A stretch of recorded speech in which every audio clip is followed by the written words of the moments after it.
মুন্সিগঞ্জের গজারিয়ায় ফুলদি নদীর উপর এই ফিনান্সিয়াল এয়ার ব্রিজ করব ইনশাল্লাহ, এমনই মন্তব্য করেন স্থানীয় সরকার, পল্লী উন্নয়ন ও সমবায় মন্ত্রী মির্জা ফখরুল ইসলাম আলমগীর।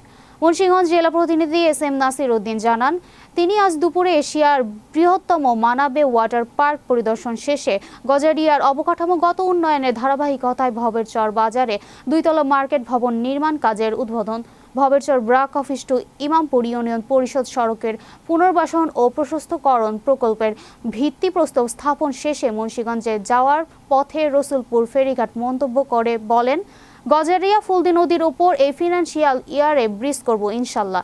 এ সময় উপস্থিত ছিলেন মুন্সিগঞ্জ 3 আসনের সংসদ সদস্য কামরুজ্জামান রতন, মুন্সিগঞ্জের জেলা প্রশাসক Syeda Nurmahal Ashrafi, police super Menhajul Alam PPM, অতিরিক্ত পুলিশ সুপার ইমরান আহমেদ, গজারিয়া উপজেলার নির্বাহী কর্মকর্তা উম্মে হাফসা নাদিয়া, স্থানীয় জনপ্রতিনিধি, বিএনপির জেলা ও উপজেলা পর্যায়ের নেতৃবৃন্দ ও প্রশাসনের বিভিন্ন বিভাগের ঊর্ধ্বতন কর্মকর্তারা।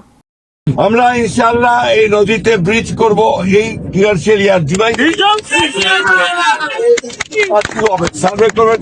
আমাদের চিফ ইঞ্জিনিয়ার সাহেব এখানে আসছেন, উনি দেখলেন সেই লোক পাঠাবেন, সার্ভে করবেন এবং এই বছর ইনশাআল্লাহ আলহামদুলিল্লাহ